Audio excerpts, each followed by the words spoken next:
Hey, what's up, guys? Kyle and Matt here. We're going over another progression meeting. We took some time away since the Open was in October, November. We didn't really have a lot of progressions going on, so we took a little bit of a 2-month break there to let some things kind of work themselves out and get a little bit further along in some progressions and kind of get some data on things before we went into anything. Today we'll be presenting on some body weight progressions for somebody who's joining the Navy and kind of some improvements we've seen using some protocols for that. And then Matt's going to talk about some technique into weightlifting work with one of the clients he's working with. So hopefully in the next couple of months here, we'll continue to get some CrossFit progressions out here, but these are, or not that weightlifting isn't a CrossFit progression, but we'll keep throwing some progressions your guys' way for the sport as well. So jumping into it here, guys, to give some background here, this client is joining the Navy. They have a PT test that includes a 2-minute MRAP of muscle ups. There is a 2-mile run for the Navy, and they have a sit-up test as well. That is the Army PFT test. We're just kind of using that as baseline. So that's kind of what we've been using to progress him and work with him. We're also using a 5K run instead of the 2 miles specifically. So 3-mile run. This cycle, he had a little bit of some inflammation in his knee. So some IT band syndrome. So we decided to take a little bit of a break from the running, focus in a little bit more on some push-up, pull-up work. So we initially tested the 2-minute MRAP. He started with 71 in 2 minutes. So what we put him through a pretty big base building period of just kind of getting some good volume and contractions inside of just normal push-ups and pull-ups for about 2 months there. So kind of just like a really big base building period. And then we went into this progression here, where we were looking a little bit more at some density / volume building. So here we have every 50 seconds until failure or until you reach 75 reps, 5 strict pull-ups. So he reached, this is about probably 50% of, or 60% set maxes. Last time he tested, he was at, or I'm sorry, this is closer to 40%. So last time he tested, he was about 17 pull-ups. So this is about closer to 30% of a set max. So density-wise, every 50 seconds for 75 reps, 5 strict pull-ups. And then we were accumulating tempo ring dips in as few sets as possible at a 3-0-3-0 tempo. So the goal here was just some muscular endurance work inside of his push-ups. It seems like his body was just kind of burning out pretty quick on the push-ups. So we went for a progression that was a little bit more muscular endurance oriented. So that was his first day progression. His second day progression, we kind of kept it a little bit more almost like, what's the word I'm looking for? Conditioning based. So every 2 minutes and 15 seconds for 10 sets. We had him do 7 strict pull-ups, 12 push-ups, 15 knee to elbow sit-ups. So we're just keeping the sit-up volume in there. That ended up being 70, 120. He handled that pretty well. So just jumping down to the next week here for that one really quick, we ended up doing 120 and 190. So we bumped him up pretty significantly on that next week's progression.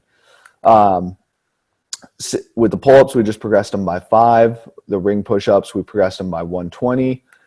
This week he was traveling, so we didn't have the kind of conditioning based work. But we still had our first day progression. So every 50 seconds went up to 85 reps, tempo ring push-ups, we went up to 140. The next week, 90, 120. So just a basic progression of 5 pull-ups and 20 tempo ring push-ups. His sets from the last time were taking him, those 3 rounds were taking him right around 3 minutes. So we just changed this relatively into a 3-minute MRAP to get some more volume in there and kind of keep it, again, a little bit more conditioning based, keep them moving a little bit more. So 1 MRAP, no weight vest, 1 MRAP in the weight vest. Goal is just to keep moving pretty fast throughout those entire workouts. This is the day we kind of tested on. So every 50 seconds, we brought him up to 100 pull-ups. This is the day that we kind of used as a test, actually. So he tested at 71 push-ups, his initial 2-minute test.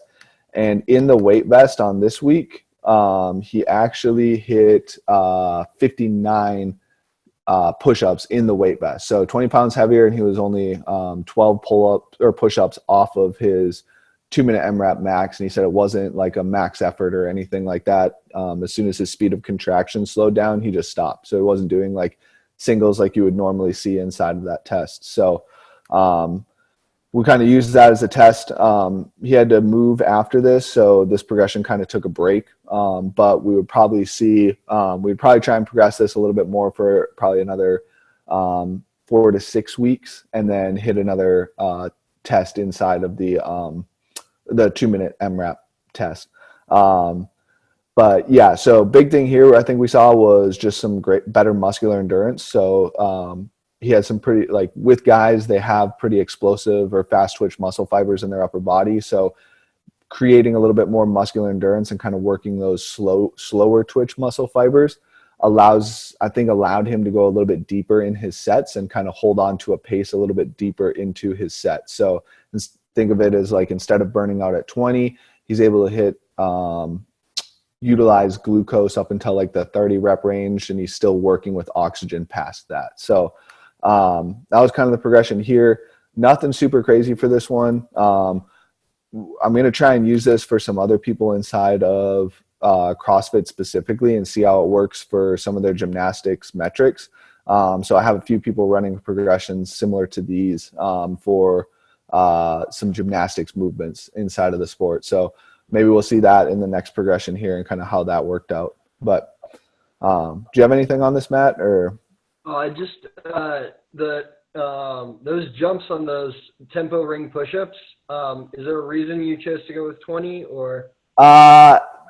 Kind of just an arbitrary number. The goal was to try and get him up to 200 over the course of 5 weeks. But at week 4, he absolutely hated doing this, and it does take a lot of time. So he just wanted to be done with them. So we're going to progress him by 20 for 5 weeks, just kind of get him up to 200. But obviously, you kind of got to listen to the client as well.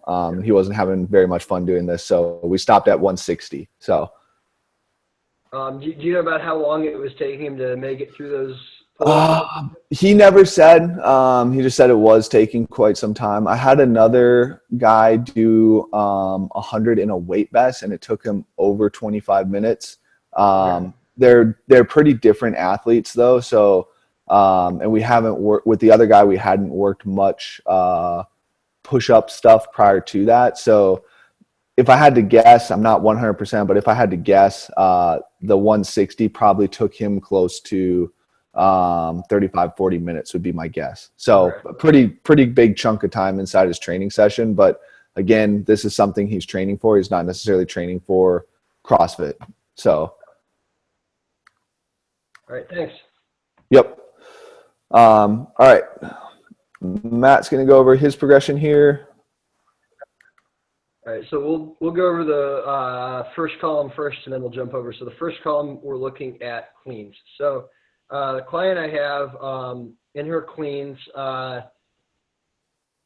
first thing that was going on was not using the legs enough to drive off the ground. So pulling with that low back, which is not uncommon in CrossFit, especially with that faster setup, the faster cycle. And I mean, even barbell cycling to a degree is a little bit more of a low back setup.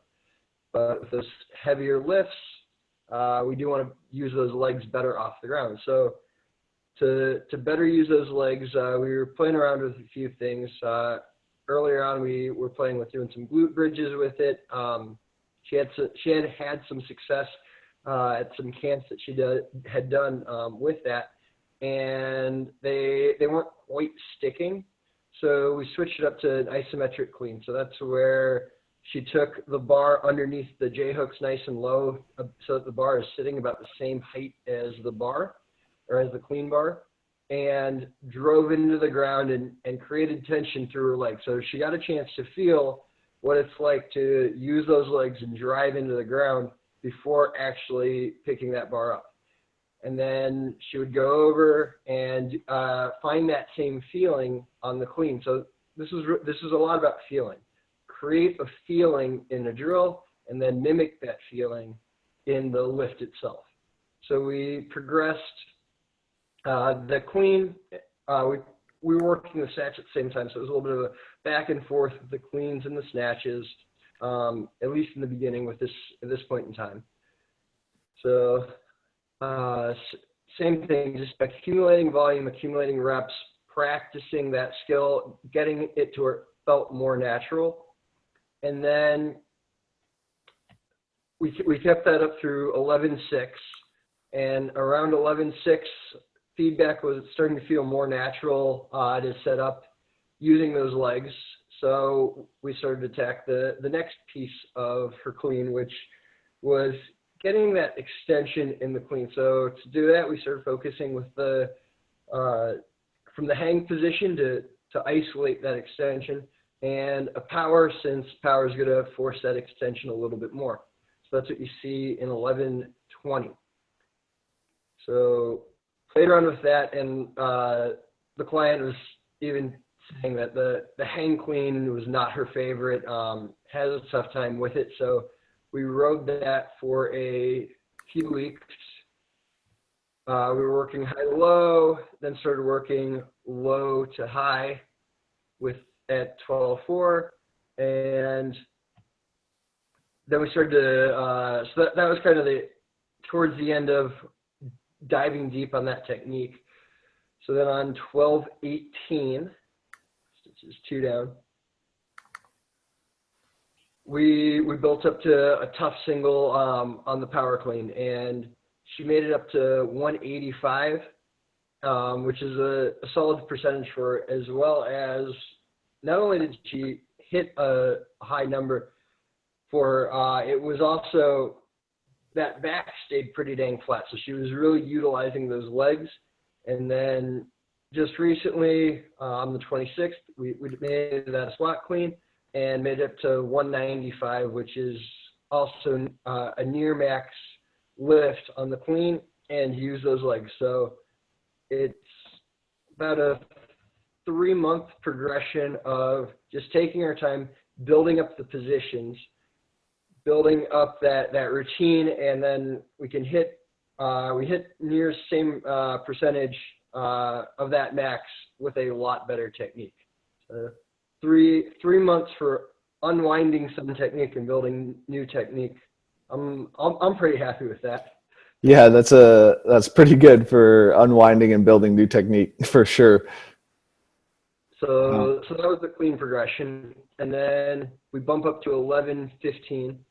We have the split jerk progression. So what we were seeing in the split jerk was not opening the hips all the way. So shortening that drive and rushing underneath the bar.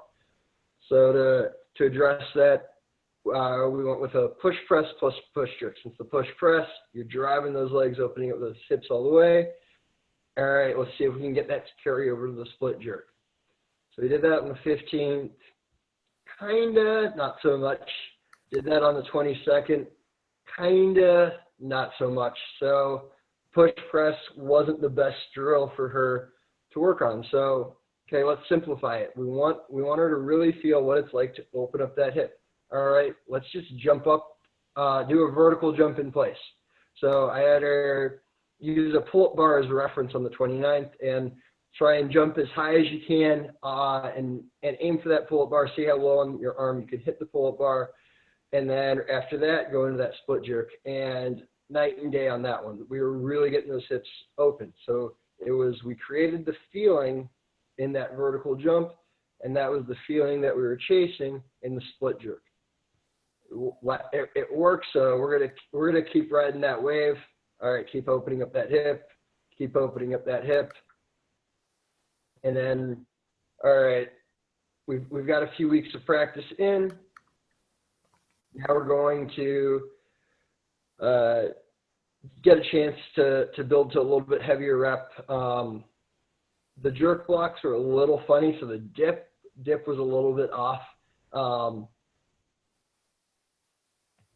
So we fixed it for this week, and that hip was opening up more at those heavier weights.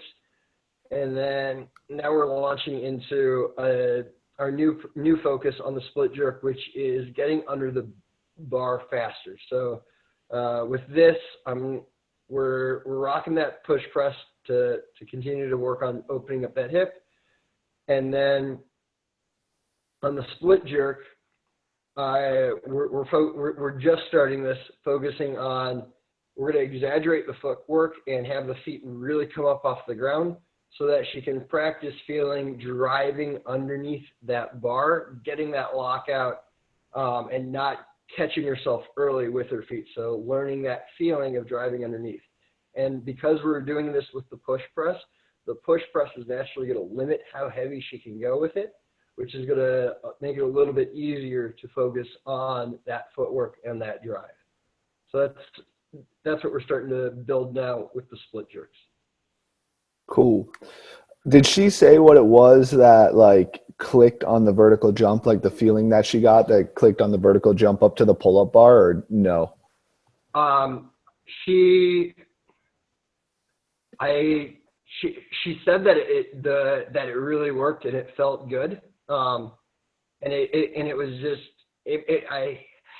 it was something, I think, along the lines of just how simple it was of just, all right, I just got to really jump. Okay. Yeah.